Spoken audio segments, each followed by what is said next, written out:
Welcome to Cybersecurity Sense, a weekly podcast providing updates and insight into the latest in cybersecurity. Brought to you by LBMC Information Security. Now, here's your host. Hi, I'm Bill Dean, Senior Manager here at LBMC Security. Thank you for joining us today. Today, we're going to talk about the numerous ways that data breaches of others are actually a risk to your organization. So today's topic the article comes from Daily Mail. The headline is, or was, Change Your Email Password Now. Of course, a link to this article will be in the show notes, but after we go through some of the details, you've probably already heard about this. So more than 700 email accounts and millions of associated passwords were leaked in the biggest spam bot dump ever. Troy Hunt was the first to raise the alarm, came across the information and started disclosing it a little bit. So for those of you that are unaware, Troy runs the HaveIBeenPwned.com data breach lookup site that aggregates this data breach information that hits the dark web to allow individuals and companies to determine whether or not they're at risk. And we'll talk a little bit more about that later, but some key quotes from Troy on this one. Makes it the largest single data set of data that I've ever loaded into HaveIBeenPwned. Another one he added, just for a sense of scale, that's almost one address for every single man, woman, and child in all of Europe. And probably one of the more humorous ones was, the first place to start is with an uncomfortable truth. My email address is in there, twice. And you may find that yours will be there when we give you some details to look at it later. The data leak was believed to have originated with a Dutch spam bot called Onliner.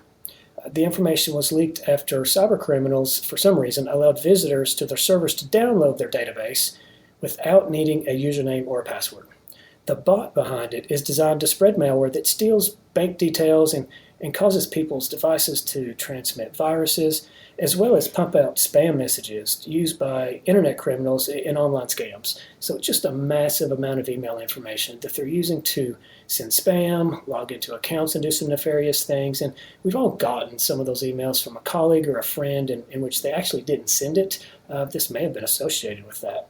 So that's the headline, but what I really want to talk about are the risks with data breaches or data leaks such as this, both from an organizational perspective and from a personal perspective. Breaches of this scale and impact, they're really not new. So you have Dropbox from 2012, LinkedIn last year that we're going to talk a little bit more about that, and even Adobe quickly come to mind. They can come to mind pretty quickly. As I ran my account through the HaveIBeenPwned.com database, I was able to quickly see that I was impacted by all three of those and was able to get the details related to that. So even though this was not a breach of your organization, there are risks that we definitely need to discuss and you really need to consider. Here's a big shocker for you. Your users reuse passwords.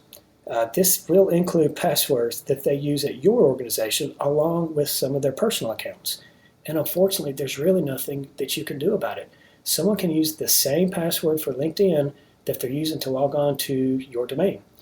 They may use an iteration of that, whether it's summer 2017 or something like that, but people reuse passwords, and because it's not associated with your organization, you really can't do anything to stop it. With a little bit of work, it's really not difficult to match some of the users to the employers when it comes to the password information if it's breached. This was especially the case in the LinkedIn data breach. And believe it or not, some users actually will use their work addresses to register for different types of cloud sites, whether it's Dropbox or something like that. A couple of years ago, in working through some branding concerns for a client, myself and another colleague were working through the Ashley Madison breach. Most are aware of that breach, and we were actually shocked as to how many users registered accounts on Ashley Madison with their work email. It was astonishing to do that, and so we had to definitely, the clients that we were working for, we had to disclose some of that information to them.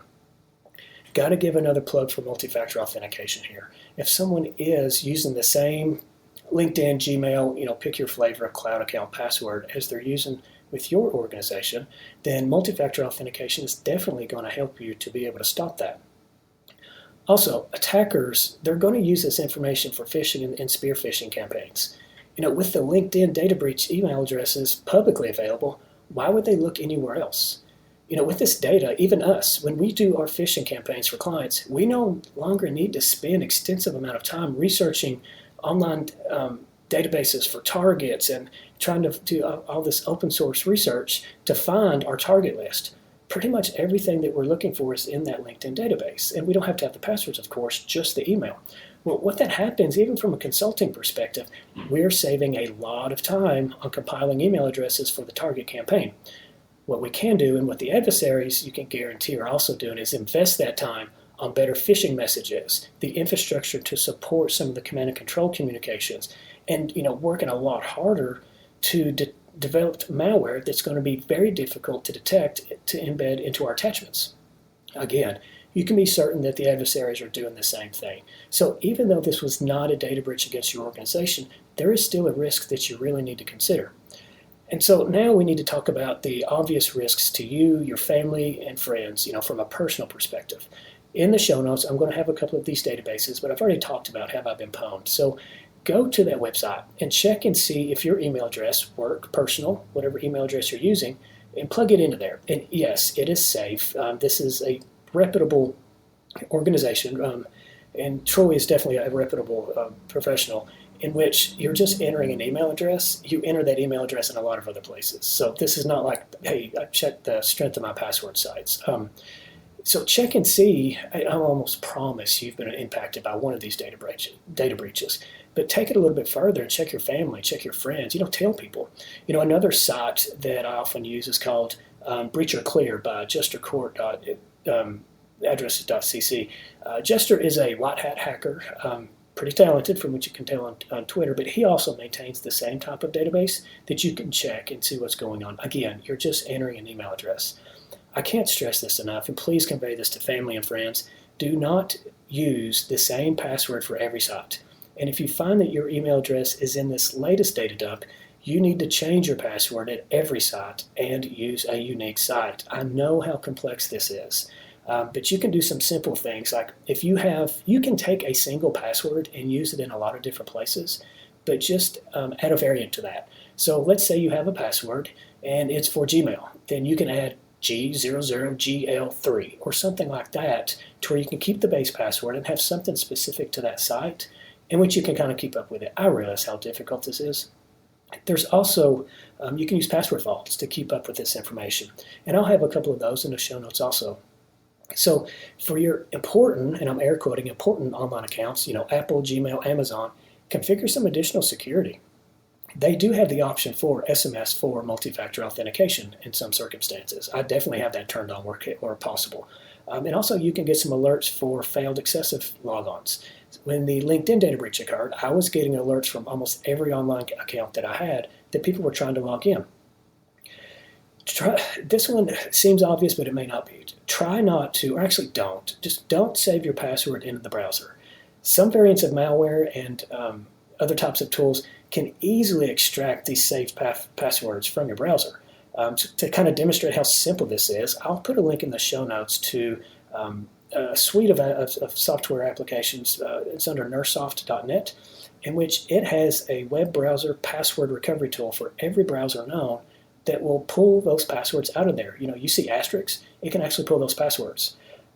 There's also a lot of other pretty cool forensics type tools that are on that site if you want to kind of mess around with that. So some takeaways. One of the largest email data breaches just hit the internet, and the attackers are definitely going to be using that information.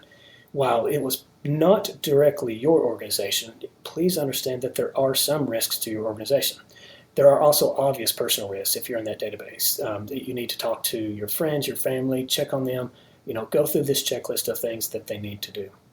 Some upcoming speaking engagements. I will actually be speaking next week at the Birmingham ISSA meeting. The actual date is Thursday, September 7th.